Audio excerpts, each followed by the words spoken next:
Welcome back, everybody, to The Deep Dive.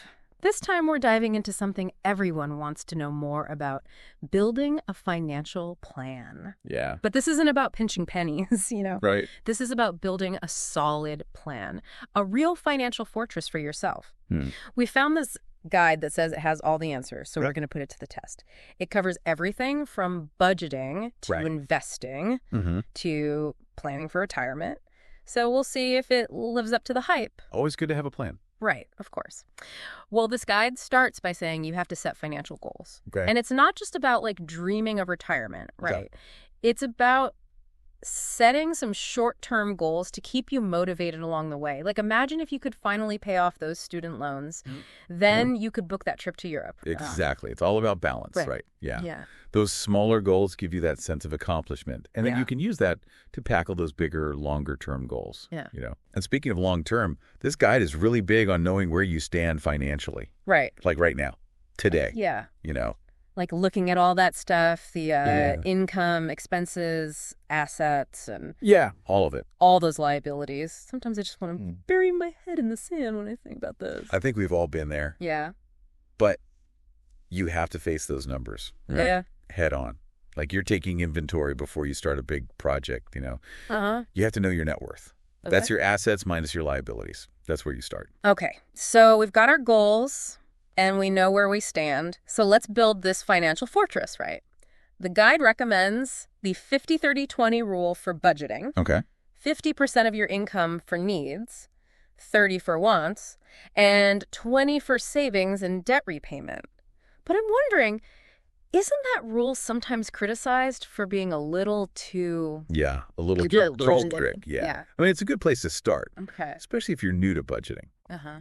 But it's not for everyone, right? I mean, if you live in New York City, it might be different than if you live in, I don't know, a small town somewhere. Yeah. And everyone has different priorities. So you think the key is to be a little flexible? Definitely. You have to adapt the rule to your own life. Yeah, I like that. The guide also recommends some budgeting apps. Oh, yeah, the apps. Which I think are super helpful to keep track of things. What do you think about those? I think they're great, especially if you like to see where your money's going, Right. Like if you're a visual person. Uh-huh. They can also help you find those areas where you might be spending a little too much without even realizing it. Yeah. It's all about being aware. Awareness, absolutely. Now let's talk about that financial safety net. Okay. The emergency fund. I know you're big on this. Oh, absolutely. It's a must-have. Yeah. You need to have 3-6 months of living expenses saved up, just in case something happens. Yeah, it's like having that cushion to fall back on so you don't have to use those high-interest credit cards or mess up all those long-term goals you've been working on. Exactly. It gives you peace of mind. Yeah. And it gives you the freedom to deal with stuff that comes up, Right. without messing up your plan. But what happens once you have that emergency fund? What's next? Well, the guide gets into managing debt next. Okay, yeah. And it breaks down those two main ways to do it. Uh-huh. The avalanche and the snowball. Right. With the avalanche, you pay off the debt with the highest interest first. Which makes sense, right? Mathematically, yeah. Yeah. But the snowball is about paying off the smallest debts first. It seems like it's more about feeling good and staying motivated. It's interesting. They both work. Right. Yeah. The avalanche will save you money in the long run. Right. That's the interest. But some people just need to see those smaller debts disappear to stay on track. Yeah, those quick wins are so motivating. Exactly. Like we were talking about earlier. Yeah. So it's about finding the method that works for you. Yeah. You have to find what keeps you going. The guide also mentions debt consolidation. Oh, right. Debt consolidation. Which can be really helpful for some people. Yeah, it could be a good option. Mm-hmm. If you can get a lower interest rate and you can simplify your payments. Right. But you got to be careful, right? You don't want to just transfer the debt without fixing the spending habits that got you there in the first place. Okay, so we talked about budgeting, the emergency fund, managing debt. It feels like we have a good foundation for our financial fortress now. A solid foundation, yeah. But how do we go further? How do we start building wealth? That's where saving and investing come in. Okay. And the guide makes a clear difference between the two. Saving is for short-term goals, but investing is for long-term wealth. Gotcha. And I noticed the guide is really big on diversification. Diversification, yeah. It recommends looking at different options like ETFs, mutual funds, index funds. Yeah. And even stocks, bonds, and real estate for the more adventurous types. It can be a bit overwhelming, though, right? I know. Where do you even begin with all that? It is a lot. But the guide talks about something really important, Okay. They emphasize knowing your risk tolerance. What's that? Risk tolerance. Yeah. So how comfortable are you with the idea that your investments might go up and down in value? Right. Someone who's about to retire is going to have a different risk tolerance than someone who's just starting out, right? Makes sense. And it depends on your goals, and how long you plan to invest. So it's not just about picking investments randomly, right? It's about choosing them based on your whole financial plan. Right. And how comfortable you are with risk. Exactly. It's all connected. Right. And another thing the guide stresses starting early, especially with retirement accounts like your 401k and your IRA. Oh, yeah. The magic of compound growth. Right. I've heard that phrase a million times, but I don't really get it. So basically, imagine you invest a little bit of money, right? Okay. And that money earns a return. And then that return gets reinvested and earns a return on top of the first return. So over time, it really adds up. So it's like your money is making money, and then that money is making more money. Exactly. It just keeps growing and growing. I can see why starting early is so important. The earlier you start, the more time it has to grow, right? Exactly. Even small amounts can make a big difference if you start early enough. I gotta say, this is way more interesting than I thought it would be. It's like a strategy game, right? Yeah, I like it. It's all about making smart choices, having a plan, and thinking ahead. And taking calculated risks. You got to be willing to take some risks. Okay, speaking of protecting what we've built, the guide then talks about insurance. Ah, yes. Insurance. Important stuff. They talk about health insurance, life insurance, and disability insurance. It seems like each one protects you from different risks, right? Absolutely. Health insurance helps cover those medical expenses that come out of nowhere. Right. Life insurance protects your loved ones if something happens to you. Yeah. And disability insurance replaces your income if you can't work. So it's like having a backup plan in case something goes wrong makes this fortress feel even safer. Exactly. You're protected. You have peace of mind. Okay, let's talk about that chapter everyone's excited about. Which one? Retirement. The guide encourages you to think about what your dream retirement would look like. Okay, yeah. And then plan backwards from there. I like that. Visualize your dream, then figure out how to get there. Right. So it's not about picking a number like 65 or something. It's about designing the life you want. Exactly. What do you want to do? Where do you want to be? Yeah. And the guide says it's important to take advantage of those employer matching contributions in your retirement account. Oh, yeah. Don't leave money on the table. That's basically free money, right? It is. It's a bonus from your employer that helps you save more. Okay, got it. I'm writing this down.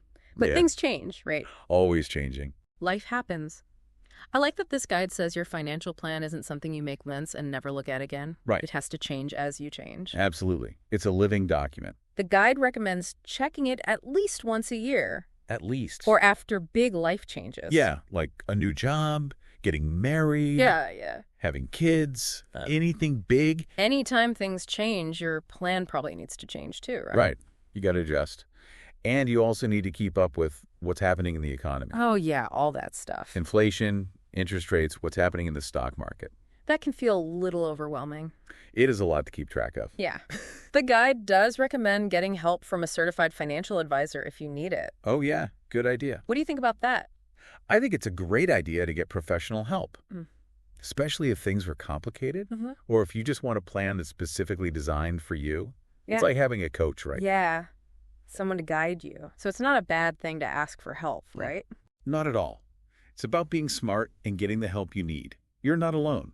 I think the main takeaway here is that building a financial plan is a journey, not a destination. It's about being informed, being flexible, and getting help when you need it. Exactly. It's about building that financial fortress that can handle whatever life throws your way and helps you reach your goals.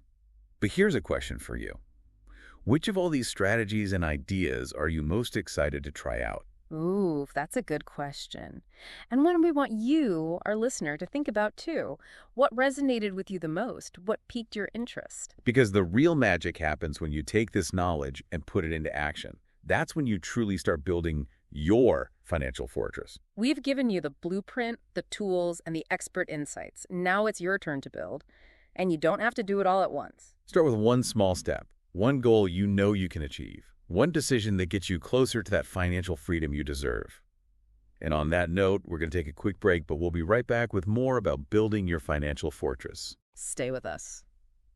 And we're back.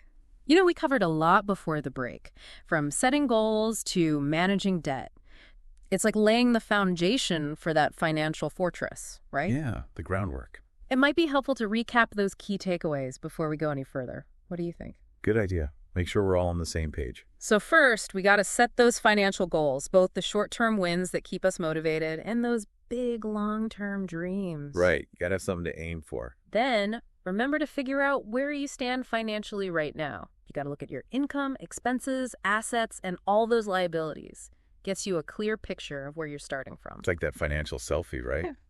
Got to know what you're working with. Love that. And of course, we can't forget about making a budget that works for you. That 50-30-20 rule is a good place to start, but you got to be flexible. Yeah, tailor it to your life. And don't forget those budgeting apps. They can be lifesavers, especially if you like to see where your money's going. They can be a real eye-opener. For sure. Now, we talked about that emergency fund. Having 3 to 6 months of living expenses saved up is like having that safety net. Oh, it's essential. Like insurance for your finances. Exactly. Protects you from those unexpected expenses that can top up. And then there's managing debt. Whether you use the avalanche or the snowball method, having a plan is key. You got to be strategic. Debt consolidation can also be helpful, but you have to be careful with that. You don't want to just move the problem around without changing your spending habits. Right, got to fix the root of the issue. Now, if we want to build real wealth, we've got to strike that balance between saving and investing. Two sides of the same coin. Saving is for the short-term goals, while investing is for the long game. Building that financial empire. Exactly.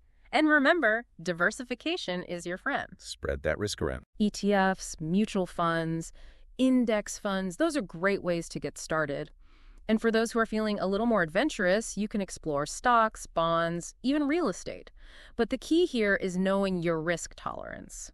How much are you willing to see your investments fluctuate? That's a big one.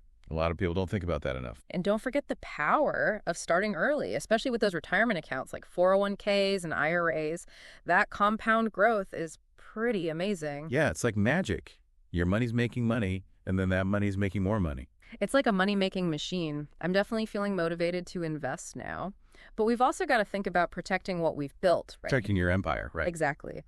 And that's where insurance comes in. Health insurance, life insurance, disability insurance, they all play a crucial role in protecting you from different kinds of risks. Think of it as adding extra layers of security to your fortress. Yeah, peace of mind knowing you've got a backup plan. Now let's talk about that stage of life everyone dreams of, retirement. The guide suggests visualizing your dream retirement and planning from there. Yeah, figure out the lifestyle you want. Then you can work backward and figure out how to make it happen. What do you want to be doing? Where do you want to be? Exactly. It's not just about picking a random retirement age. And don't forget to take advantage of those employer matching contributions. Free money. Don't miss out. Totally. Now, it's important to remember that your financial plan isn't something you make once and forget about. Nope, it's got to evolve with you. Life throws curveballs, things change, and your plan has to be able to adapt. Like a chameleon, blending in with the changing environment. The guide recommends checking your plan at least once a year or after any major life change, like a new job, getting married, starting a family. Basically, anytime your circumstances change, your plan might need tweaking. Right, got to stay flexible. And keeping an eye on those economic trends is important too. Things like inflation, interest rates, and what's happening in the stock market can all impact your plan. Definitely. Got to stay informed. Now, if all this feels a little overwhelming, remember, it's perfectly fine to ask for help. The guide suggests reaching out to a certified financial advisor, especially if you're dealing with more complex situations. It's like having a personal trainer for your finances, right? Yeah, they can help you create a personalized plan and stay on track. Exactly. So what's the biggest takeaway from all this? Building a solid financial plan is a journey, not a sprint. You got to be informed, adaptable, and willing to seek guidance when you need it. It's about building that financial fortress that can withstand any storm. And most importantly, it's about taking control of your financial future. Owning your financial destiny. Exactly. We've given you the blueprint, the tools, and the expert insights. Now it's time for you to take the reins and start building your own financial fortress. Brick by brick. And remember, you don't have to do it all at once. Start with one small step, one achievable goal, one decision that moves you closer to the financial freedom you deserve. And on that note, we've reached the end of our deep dive into building your financial fortress. We hope you found it valuable and inspiring. We'd love to hear your thoughts. What resonated with you? What are you excited to implement in your own life?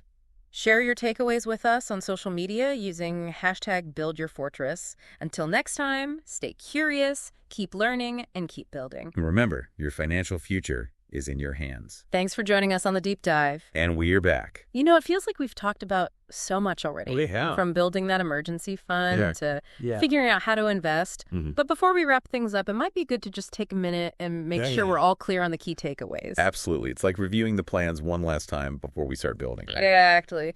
Okay, so first things first. Those financial goals, gotta have them. Yeah, definitely. Both the short-term ones that keep us going and those big long-term aspirations. Give you direction. Right. Then figure out where you stand financially right now. Like a financial snapshot, right? Yeah. Look at your income, your expenses, your assets, and those liabilities too. Gives you a clear starting point. Got to know where you're starting from to know where you're going. Totally. And we can't forget about that budget. That 50-30-20 rule is a good starting point, but remember, it's not set in stone.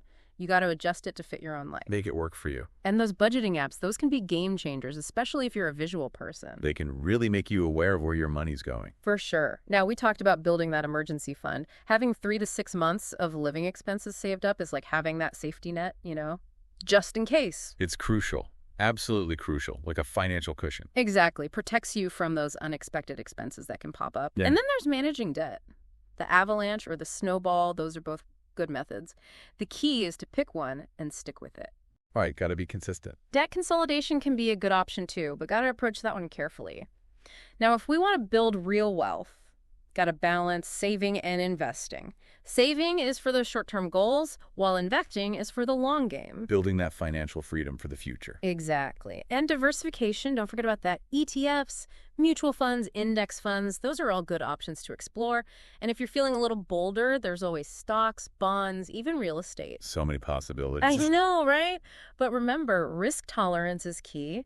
How comfortable are you with seeing your investments fluctuate? You got to know that before you jump in. Absolutely. Know your limits. And speaking of jumping in, starting early is so important, especially with those retirement accounts like 401ks and IRAs. That compound growth is a beautiful thing. Yeah, it's like planting a seed and watching it grow into a mighty oak. Love that analogy. It really highlights the power of time and consistency. Okay, but we've got to protect what we've built, right? Secure the fortress. Right. That's where insurance comes in. Health insurance, life insurance, disability insurance, all essential parts of a solid financial plan. They protect you from different types of risks and give you that peace of mind. Yeah, it's all about having that safety net. Now let's talk about retirement. The guide encourages you to visualize your ideal retirement and work backward from there. Figure out what you want your life to look like, and then make a plan to achieve it. What are your dreams? What do you want to be doing? Exactly. And remember, don't leave free money on the table. Take advantage of those employer matching contributions to your retirement accounts. Absolutely. It's like getting a bonus just for saving for your future. Totally. Now remember, your financial plan isn't something you just set and forget. Right. Life happens. You got to review and adjust it regularly as things change, like at least once a year or after any major life event like a new job, getting married, or having kids. And keep an eye on what's happening in the economy too. Stay informed. Now, we get it. All this financial stuff can feel overwhelming. If you need help, don't hesitate to reach out to a certified financial advisor. They can create a personalized plan for you and guide you along the way. Think of them as your financial Sherpa, leading you to the summit of financial success. Love that. So the big takeaway here is that building a financial plan is a journey, not a destination. It's about taking those small, consistent steps that lead to big, lasting results. It's about making informed decisions, being adaptable, and seeking guidance when you need it. It's about taking control of your financial future. It's about building that financial fortress that can withstand any storm and help you achieve your dreams. And on that note, we've reached the end of our deep dive. We hope you found it valuable, informative, and maybe even a little bit inspiring. We encourage you to take what you've learned today and start putting it into action. Start small, stay consistent, and never give up on your financial goals. We love to hear your thoughts on this episode. What resonated with you? What are you excited to implement in your own life? Share your takeaways with us on social media using the hashtag #BuildYourFortress. And remember, you are capable of achieving amazing things with your finances. Your financial future is in your hands. Thanks for joining us on The Deep Dive.